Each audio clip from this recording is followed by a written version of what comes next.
Welcome to ProUp Masterclass. This is the concluding part of the logo critique session. Now this logo we're going to be looking at is from a designer with a handle at creative communicator, at creative underscore communicator. Now that's a good handle. I think it's not hard to remember, at creative underscore communicator. Now this is for a company called Sparkle Gifts and Baskets. Now it's a gift company. I think they sell gifts and souvenirs and things like that. So that's the brief. It's pretty interesting. The arrangement of the initials SGB, it's pretty interesting. I think it works for the kind of company it is. It's pretty informal. It's kind of fun. So it works for it. My only issue with this logo is those squares you have in the B. Once again, that detail would be lost if this is scaled down. So you might as well do without it. I don't even think it adds anything significant to the logo. So you might as well do without it. So I would just say get rid of that and you have a better mark. Another thing I can see from this logo is the fact that the word mark beneath the initials SGB is very tiny. The scale of the initials to the word mark is just ridiculous. It's I think even the word mark will be lost if you scale that down to a thumbnail, and if you use that as like an Instagram profile picture, you would never see Sparkle Gifts and Baskets. So but I can understand why that is, because you have tried to align the length of your word mark with the length of the initial, and you have quite a number of words, so you had to reduce the size. But one thing you could have done that would have helped you is by reducing the kerning. And when I talk about kerning, I'm talking about the spacing between your letters. If you had reduced the spacing between your letters, it would give you the chance to increase the font point size a little bit more. And again, really, it really is not written in stone that your word mark should align with the edges of your symbol or your icon or whatever it is. There's always room for you to extend a little bit more. I mean, you can always play with these things. What I do when I have a very long or a rather long word mark like you have right now, the Sparkle Gifts and Basket, it's pretty long. Those are 3 words. It's pretty long, so it's hard to fit that under an icon. What I do is I place my word mark beside the icon and I now stack them on top each other. I once did a logo for a company called Smart Educators Tribe, and that's pretty long. It was pretty long to fit that under the icon. So what I did was I placed it beside it and stacked them one up on top of the other. So that way I could manage space well, and I could make the word mark as bold as I wanted to. I didn't have to make it as small, and I didn't have to be faced with the problem you're having right now. But aside those 2 things, getting rid of the square and making your word mark just a little bit bigger, I think it's an alright logo. Now this next logo is from at Design by Japet, and it's for a company called Fast. I really didn't understand the brief. I think the company is into online forms and online documents and things like that. So you can see from the logo that it has the icon for a document. You can see that rectangle with the beveled edge, and within that rectangle you can see a lightning bolt. My issue with this logo is the fact that some of these elements seem to be clashing because of the 4 blue lines within that rectangle. I cannot appreciate that lightning bolt well. If this logo were put on a bus and I was moving in a car, I probably would only see the fast and I would not be able to make out what that icon is saying in a few seconds. I would need time to settle down to really see what it is, because there isn't enough contrast between the lightning bolt and the 4 blue lines you have within that document icon. So what I would do and what I've done in trying to redesign this logo to make it more functional is take out those 4 blue lines. I don't think they are particularly necessary. So what I did was to make the whole document icon a solid blue and make the lightning bolt white. So you can see, if you compare both logos, the one you've done and the one I've worked on, you will see that the one I've worked on is more striking. If I were to see that in a few seconds, I would be able to make out the lightning bolt, the rectangle, and the name of the company fast, just in one glance, without having to try to figure out what is what.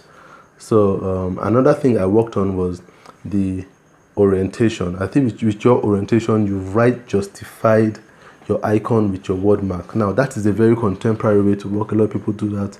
They right justify or left justify their icon. But that can easily go wrong, because sometimes it just makes your design look a little heavy towards one side.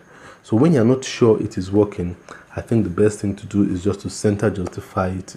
Center justifying it never goes wrong. It always works. It might not be as interesting as right justifying it or left justifying it, but if you're not sure it's working, which I'm not sure is working for you in this case, then just center justify it. Another thing I worked on is the scale. I think with your scale, you made your icon way bigger than your word mark, and it just didn't sit well. It seemed like the base was a bit too small.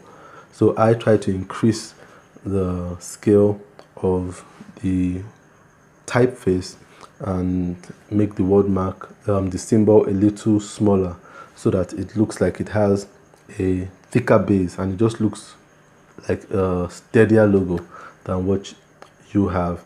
I think overall the concept is nice. The concept of the fast, I think when you're about fast documents, is what you're trying to interpret with the lightning bolt. So it's a good concept. Apart from those little things which I think you should work on, I think it's a good concept. Now this next logo for critique is from Oluwafemi Joseph. Now he hasn't put his handle there, but his name is Oluwafemi Joseph, and it's for a butcher called ALÁPÁTÀ the butcher, or ALÁPÁTÀ the butcher. I'm not really good with the intonation, but he has chosen to go with a symbol mark that is the head of a cow, and it's not a bad symbol mark. I think he has done a good job in trying to illustrate the symbol. It's pretty unique. I like the symbol mark. It's pretty unique. It's easy to remember, and it's just something you can easily associate with the butcher. So it's a good logo. The only thing I've done is, again, to take out the things that I think are not necessary. And you have to think about this thing. I can't overemphasize the fact that you do not want to give people too much work to do in interpreting your brand, because what they do is, if they are thinking too hard about what your logo is trying to say, they will dismiss it. Regular people do not spend more than up to 5 minutes looking at a logo. The only people that spend time looking at logos are you and I, designers. Designers spend time looking at logo, but the regular person takes a few seconds to look at the logo and to appreciate it. So you do not want to go in there putting in too many things that will make the person do too much work trying to analyze your logo. So I think the first thing I did was to remove the ears of the cow, because the thing is, a cow, just what are one of the distinguishing features of a cow? The horns, the shape of the head. I don't think the ears are something that you need to put in there. I mean, animals that you can distinguish with their ears are like a rabbit. If it's for a rabbit, you put the ears there, then that's necessary. But for a cow, I don't think you need the ears there. I think the horn and the shape of the head is just enough for you to know that that's a cow. And what I also did was to close up the gap of the horns with the head. Again, even gaps are seen as information in a logo, and that's more information for the brain to try to put together. So you want it to be one solid image. So I tried to put that together to form one solid image rather than three separate images. That is, two horns and one head, just one giant head that I tried to make it. Instead of three parts, you make it one part. So the brain is just seeing one part and interpreting it immediately as one part. I think with the icon, you've done a good job, actually. The thing I really didn't agree with was the typeface you have chosen for the brand. Now we're talking about a butcher here, and butchers are normally very strong built people because it's a very physical job dealing with cows. Cows are big, burly, strong animals, and you've used a very, very sophisticated type looking font. So I think that font doesn't work. That font looks like something you use for a law firm or something.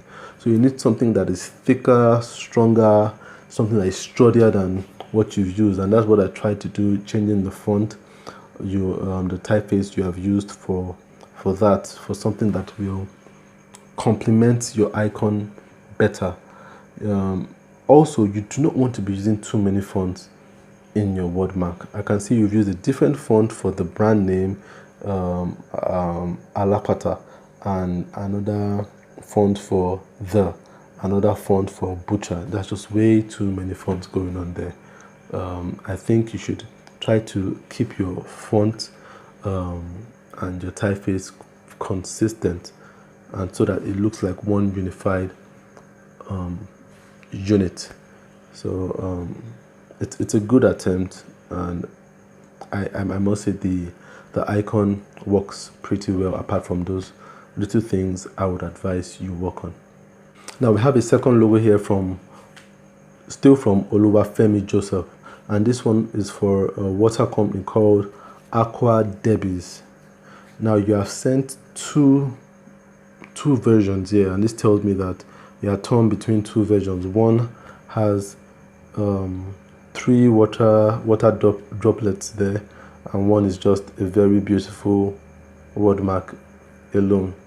And by all means, if I were to ask you to choose any, I would ask you to go with the one that is just the word mark, because the word mark is actually very beautiful. I really like it. I think it works well for the company. I think it will look good on packaging, on branding. It's just nice. It's confident enough. You do not need to illustrate any further that you're talking about water by putting the drops there. So I don't think the one with the drops, the one with drops is not bad, but I just feel the other one is just more confident. So I would definitely go with the logo without the drops, with just that word mark that you have created. What I especially like about the word mark is how you have used the space and the gaps between the characters of your word mark. I like what you've done by putting that Q in the aqua in between the space between the D and the B where you have the E. That is very smart. I like when people make those gaps, hills and valleys in words work to their advantage. and that's just really nice. It makes everything key together like a Lego, so it looks like one unit. It doesn't look like two words. It looks like one cohesive unit. So that's it's actually a very great logo and a very nice word mark. So this is actually a very good logo. I like the colors, I like the font, I like the composition. That's a great job. Now the last logo we are looking at today is from someone with the Instagram handle at Magnificent Solomon.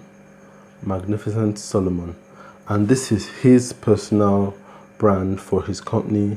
It's called Magnificent Creations. So he has an icon to go with his word mark also. And it's a pretty interesting design. I like it. I like the stylized M he has used for his icon. The only thing I see about it is I think it would have been stronger if he had just used that M alone without the square in the background. And even if you're going to use the square in the background, I would say make everything one unit. Again, not too many parts. Now, you as the designer might see this as a square with a black stroke and a red M written in it. But when the brain is interpreting it, is seeing a black square with a white square in it and an M in the middle. So those are three parts, and you want to reduce the number of parts the brain is interpreting so that it can be memorable and not dismissed. So what I did for this is I pretty much made the square red and the M white in the negative space, basically. That way it looks more like a cohesive unit rather than having those three elements. It looks more like two elements. You just have the red square and the M still written in that. It looks more interesting.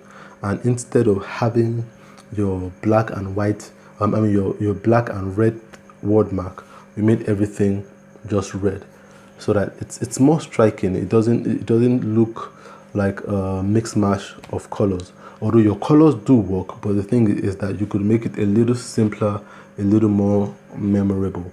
So that it's a great logo. Apart from those two things, that unifying the color of your word mark and also trying to unify your icon, I would say you've done a pretty good job. Just remember, every time a logo design is about simplifying it and making it as simple as possible and as memorable as possible. The simpler it is, the more memorable your work is.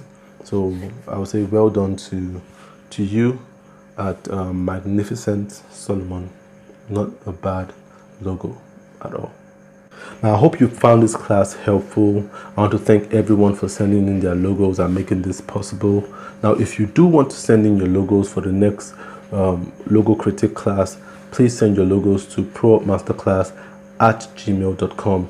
If you have any comments on these logos we've looked at today, any difference of opinion, please feel free to let me know in the comment below, and I'll be glad to interact with you on that.